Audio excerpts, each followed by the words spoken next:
श्री राम समर्थ। जून 4।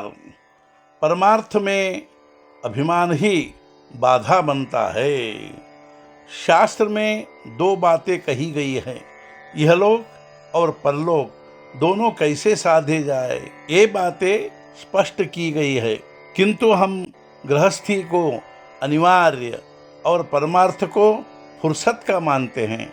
वैसे इन दोनों का ज्ञान प्राप्त होने के लिए जानकार की संगति जरूरी होती है। परलोक की प्राप्ति करा देने वाले को सद्गुरु कहते हैं। जो मनुष्य स्वयं कहता है कि उसके कुछ नहीं समझता, उसके लिए सद्गुरु की ओर जाने का रास्ता खुल जाता है। हम भगवान की शरण में नहीं जाते क्योंकि हमारा अभिमान ही इस शरण जाने के रास्ते में बाधा बनता है। लेकिन मजा तो यह है कि व्यवहार में भी हम अभिमान का त्याग कर जिसे जो समझता है उससे वह प्राप्त करने के लिए जाते हैं। इहलोक अनुभव का और परलोक अनुमान का है, ऐसी हमारी कल्पना है। लेकिन इहलोक का अनुभव दुखदायी होता है, फिर भी हम उसे छोड़ते नहीं। तब परमार्थ का अनुभव नहीं है, इसलिए हम परमार्थ के पीछे नहीं जाते, यह कहना ढोंग है। कुछ लोग पूछते हैं, जब हम गृहस्थी में कोई पाप नहीं करते तो परमार्थ करने का और क्या बाकी रह गया। लेकिन उन्हें जानना चाहिए कि गृहस्थी चाहे ईमानदारी की ही हो, फिर भी उसमें जब अभिमान होता है तो परमार्थ नहीं सधेगा।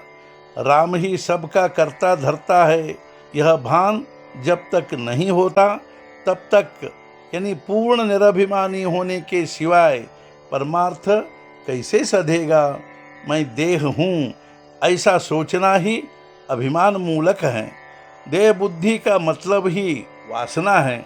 वासना सभी बातों की अर्थात सभी आसक्ति की जड़ है। हमें ऐसा लगता है कि हमारा जन्म ही वासना से है, तो हम वासना के बिना कैसे जीवित रहेंगे। किंतु वासना को जो मार डालता है वही परमार्थ का अधिकारी होता है। अंततो गत्वा जो मति होती है वही जन्म का कारण बनती है। लेकिन यह तो सब ज्ञान की बातें हुई।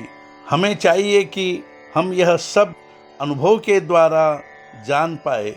पत्नी बाल बच्चों की तकलीफ होती है, मन एकाग्र नहीं होता, इसलिए साधु बाबा बने और मठ बनाया।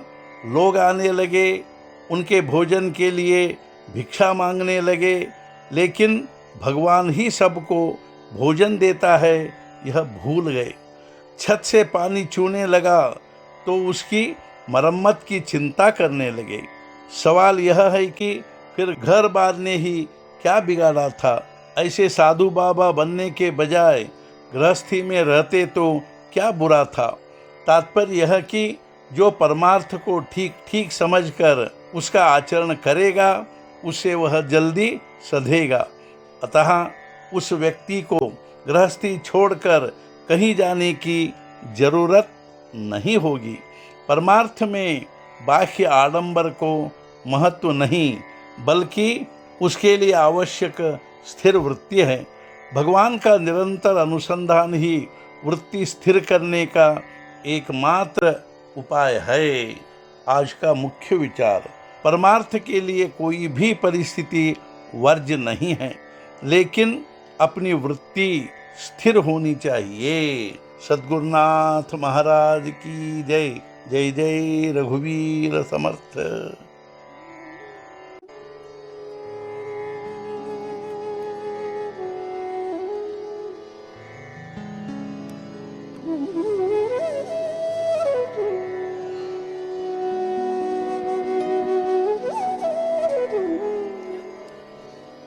Mm-hmm.